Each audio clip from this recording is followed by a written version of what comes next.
نبی صلی اللہ علیہ وسلم ایک دفعہ لیٹے ہوئے اور آپ غضب سے بیٹھ گئے. آپ نے فرمایا ثلاث لا یکلمہم اللہ یوم القیامۃ ولا یزکیہم ولا ینظر الیہم ولہم عذاب علیم.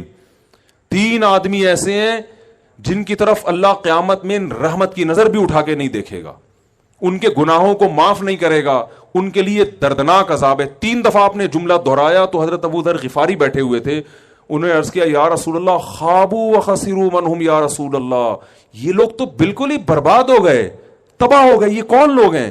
تو ان میں آپ نے ایک اس شخص کا نام ذکر کیا, فرمایا المنفق سلعتہ بالحلف الکاذب, جو جھوٹی قسم اٹھا کے اپنا مال بیچتا ہے.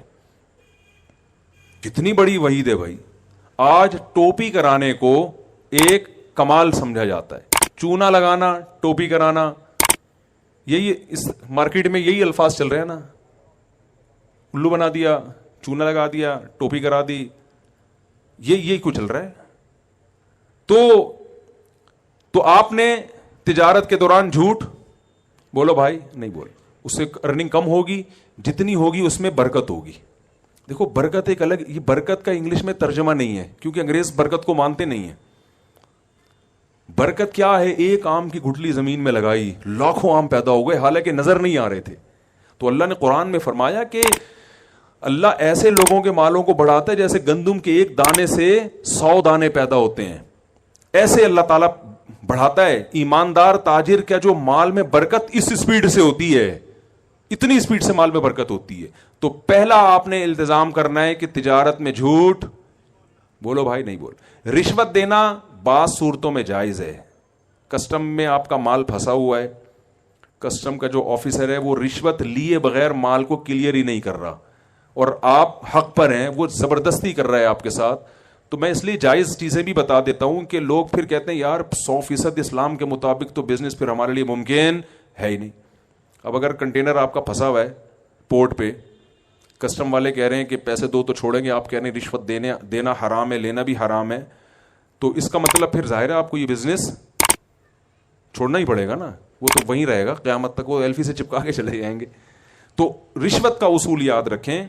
یہ میں اس لیے کہہ رہا ہوں کہ کچھ چیزیں لوگ ناجائز سمجھ رہے ہوتے ہیں, حقیقت میں اس کی گنجائش ہوتی ہے, تو وہ علماء سے آپ نے پوچھنا ہے کہ اس کی شرعاً کتنی گنجائش ہے کتنی نہیں.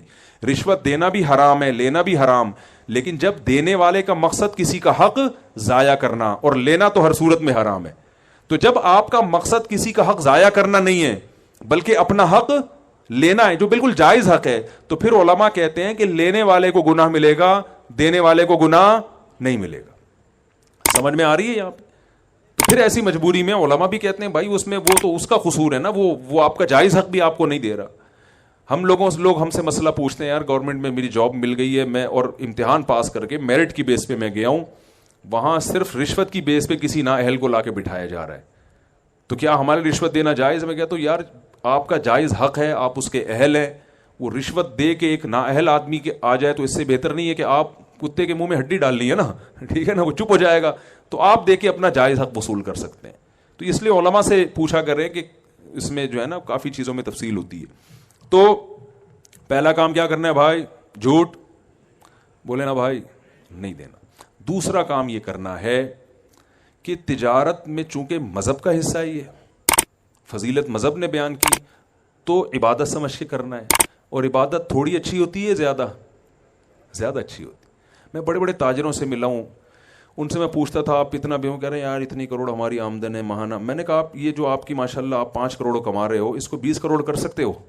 کہہ رہے ہاں اگر پلاننگ کریں بیٹھ کے کریں تو 20 بھی ہو سکتی ہے, لیکن چھوڑو یار جب اللہ نے اتنا دے دیا تو کیا ضرورت. تو میں کہتا ہوں یہ آپ 5 کروڑ چونکہ اپنے پیٹ کے لیے کما رہے ہو, اس لیے آپ اس کو بڑھانے کی فکر نہیں کرتے. آپ 5 کروڑ کو پلاننگ کر کے اگر 20 پر لے جا سکتے ہو تو بھائی 20 پہ لے جاؤ. وہ 15 کروڑ میں تو مذاق میں کہتا ہوں مجھے دے دینا, مذاق میں ہے, حقیقت میں نہیں بھائی. وہ 15 کروڑ آپ اور اچھا کھا لو, آپ جناب مدارس بنا لو, آپ یتیم خانے بناؤ, آپ ہاسپٹل بناؤ, آپ ٹرسٹ میں دے دو, آپ ایک ٹرسٹ بنا لو. تو کیوں اپنی دیکھو غیر مسلم تاجر اپنی تجارت کو کبھی محدود بولے نا, یہودی کبھی کرے گا یار 5 کروڑ کما, چھوڑو یار, وہ کہے گا 5 کروڑ کے 25 کیسے ہو جائیں. ہاں اس 5 کروڑ کو ہوس کی بنیاد پہ اگر 10 کروڑ کرنا چاہتے ہو یہ شریعت میں پسندیدہ نہیں ہے. اور ہوس کی علامت ہے کہ پھر جائز ناجائز کی پرواہ چھوڑ دیتا ہے. جیسے ہمارے بہت سے سیاسی لیڈر ہیں 5-5 ارب کے اثاثے ہیں لیکن ان کی توند بھرنے کا نام نہیں لے رہی. وہ چاہ رہے ہیں کہ پھر دوبارہ آ جائیں. پھر تو اس پہ حیرانگی ہوتی ہے بھائی تیرا پیٹ اتنا سا ہے موت کا کوئی بھروسہ نہیں کب آ جائے. تو ایسے شخص کے لیے ضرورت نہیں ہے. اس کے لیے حدیث میں آتا ہے نبی صلی اللہ علیہ وسلم نے فرمایا جسے 2 ٹائم کھانے کو مل جائے, سر چھپانے کے لیے جگہ مل جائے, جسم کسی بڑی بیماری سے پاک ہو جائے تو گویا پوری دنیا کی دولت سمیٹ کے اللہ نے اس کو دے دی ہے. تو اب ہوس کرنے کی اجازت نہیں ہے. تو اگر ہوس کی بیس پہ آپ 5 کروڑ بھی کما رہے ہو تو غلط ہے, اور ہوس کے بغیر 5 ارب بھی کما رہے ہو تو اس کو 10 ارب پہ لے کر آؤ آپ. کیونکہ دنیا کی لگام مسلمانوں نے اپنے ہاتھ میں لینی ہے. تو یہ لگام دنیا کی اپنے ہاتھ میں لینے کے لیے 8-10 کروڑ کی تجارت کافی نہیں ہے. تو بڑھاؤ اس کو. ہاں اعتدال ضروری ہے کہ اتنا اس میں فکر نہ ہو جائے کہ نمازیں ضائع ہوں, صحت خراب ہونا شروع ہو جائے, بیوی بچوں کو ٹائم ہی دینا چھوڑ دیں. ایک ابھی واقعہ سامنے آیا, ایک صاحب سارا دن بزنس میں لگتا تھا ان کا. صبح جب گھر سے صبح نکلتے بچے سو رہے ہوتے تھے, جب گھر آتے تو بچے سو چکے ہوتے تھے, سارا دن دکان پہ. تو ایک دن بچوں کی آنکھ کھلی, امی سے پوچھ رہے ہیں یہ صاحب کون ہے جو بغیر پوچھے گھر میں آ جاتے ہیں. اور تو ایسا نہ ہو, وہ تو عبادت کرنے کی اجازت نہیں ہے اتنی زیادہ کہ آپ سب کے حقوق ضائع ہونا. تو بعض تاجروں نے ہوس میں, یہ نہیں کہ آخرت کے لیے, دنیا کی ہوس میں تجارت کو اتنا مسلط کر لیا کہ دماغ ان کا ہر وقت کھوپڑی ان کی گھومتی رہتی ہے, نہ صحت کی پرواہ نہ ان کو بیوی بچوں کی پرواہ, پاگل ہو گئے.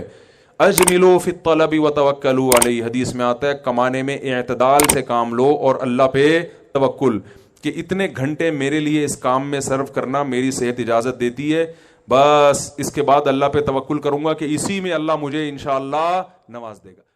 دوستو اس طرح کے اچھے بیانات سننے کے لیے ہمارے چینل کو سبسکرائب کرو اور ساتھ بیل کا آئیکن پریس کر کے آل سلیکٹ کرو. شکریہ. پھر ملیں گے نیکسٹ ویڈیو میں. اللہ حافظ.